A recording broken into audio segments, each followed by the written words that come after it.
I have two serious questions that I need to ask you. When I say you, one of the questions is to the strong pro-gun guy or gal. And the other one is to the complete anti-gunner that's convinced that the gun is the reason and the cause of a mass shooting in America. For the pro-gun folks, here's the question. When you look at the statistics like many of us have, and you understand the FBI reports on how many times an average person uses a gun to mitigate, negate, or stop a crime in America every day, and then on social media you see a chart that shows you the breakdown of what the big number that most people talk about when they talk about guns in America. And when you dig deep and look at these statistics, you realize that you have a very, very tiny chance of ever in your life coming across something like this.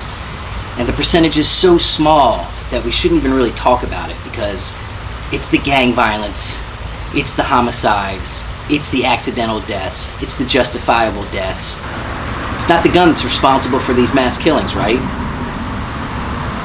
But we know that it's a part of these mass killings. And if it is that tiny percent, I ask you, the pro-gun guy, if it's so small and so insignificant, can't we somehow address it, take it on, and mitigate it even further?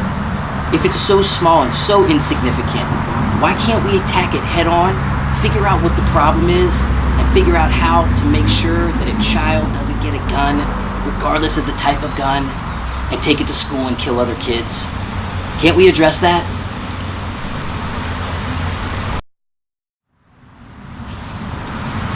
The second question that I have hits home especially hard, considering what happened here almost a year ago in Parkland. But after looking at everything, considering everything, investigating everything, and being a part of the logical side and the emotional side of what happened here, I have one question for everybody that still is convinced here, and still convinced around the country, that the gun is the thing that needs to be addressed first and foremost. The question that I have for you, the strict anti-gunner, is this. If you had the ability to go back almost a year ago today, the day before Valentine's Day, and talk to Coach Feist, Coach Hickson, or Mr. Beagle, and tell them the night before, carry your gun tomorrow, what you told them to?